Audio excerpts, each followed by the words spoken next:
Hey everyone, I'm Anne. And I'm Gracie. And we are Little Things, Big Difference, the place where you can come to find little things that make a big difference in your life.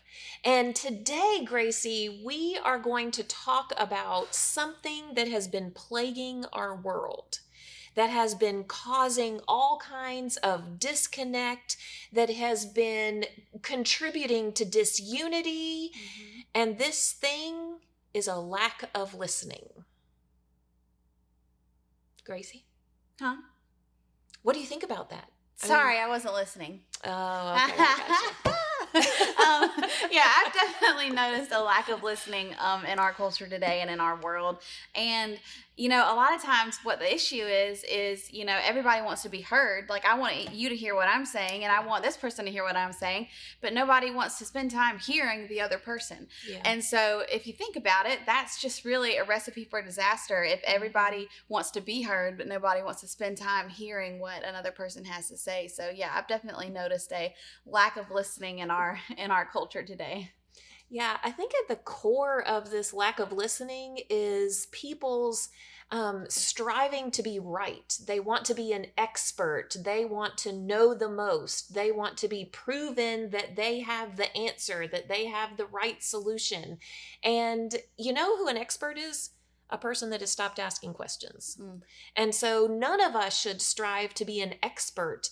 And what happens when you think you're an expert or you think you're right and you're sure of yourself, then instead of listening to what the other person is saying, you begin forming your own opinion and your own thoughts of what you need to say in order to be right in this conversation.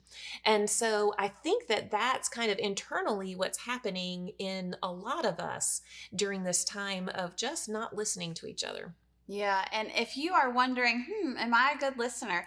We have 5 signs that you may need to work on your listening. So The first one is that you might interrupt other people before they're done talking. You know, maybe they're still trying to explain their point of view, or they're still trying to form their thought, and you just jump right on in with yours. And that can be a sign that you feel like your point of view is a little bit more important than theirs. So number 2 is that you are always the one to either initiate or determine what the conversation is about. So you're always talking about what you want to talk about rather than what somebody else wants to talk about.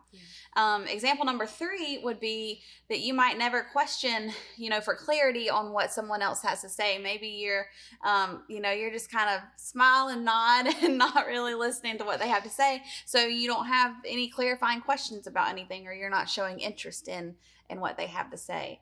So number 4 is when somebody responds with a different point of view than yours, you might get defensive or have these emotions that uprise that say, hey, no, you don't agree with me, then you're wrong.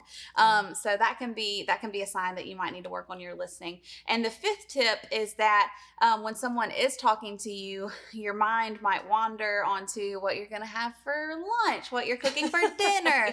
Oh, did I take the trash out? All those kinds of things when someone's trying to, you know, share their heart with you. So those are 5 things that that might be tips that can help you figure out if you need to work on your listening or not. So as we're looking at that, Anne, how can we turn the tide on this non-listening pandemic that we find ourselves in? Yeah, I think that the first one is realizing and remembering what the point of listening is all about. Listening at its heart is learning. That's why we listen, is because we are seeking to learn. And I think that that's really critical because we have to let go of this fear of not knowing everything, of not already understanding things, or this fear of not being right, and say, no, we're learners. We're not going to be the experts. We refuse to be the experts. We want to be constant learners. And so learners are listeners and listeners are learners. The second thing is to let your face do the talking. Whenever you're listening, it helps to actually engage your body language in that. So just like you're nodding, that shows me you're listening. When you're talking about something good good and something positive, you can smile. What I want you not to do, though, is to check your watch or to look at the clock over there on the wall, those kinds of things, because that shows, hey, this other thing is more important than the person that I'm talking to.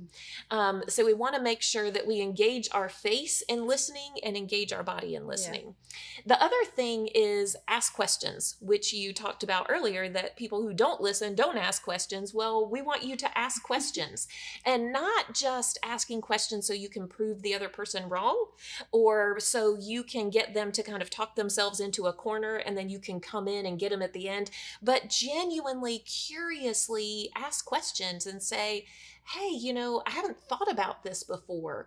What do you think about this? And how did you get through this?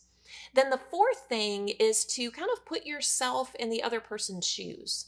To begin to engage your imagination and say, what would it be like to be in that situation? And begin to ask them questions about that. I can't imagine how it would feel to go through this. How did you do that? How did you make it through? So really at its core, it's just having a curious temperament. So you do ask those questions with open hands. And then the fifth tip is simply this: offer a thoughtful response after listening, not in the middle of what somebody else is going to say, but after you've really listened and asked questions and considered their point of view, then you get to offer your response. Let the other person go first, make their needs a priority, and then you take the time to offer a thoughtful response in return. Yeah, man, those are so good. So if you have tried any of these suggestions or tips out, we would love to hear from you in the comments and love to know how you're going on your journey of learning to be a good listener. And for more little things that make a big difference, be sure to subscribe here on YouTube. You can like this video and comment on it as well. And as well, always join us on Facebook and Instagram at The Chapel Online. And we look forward to hearing how this has made a big difference in your life.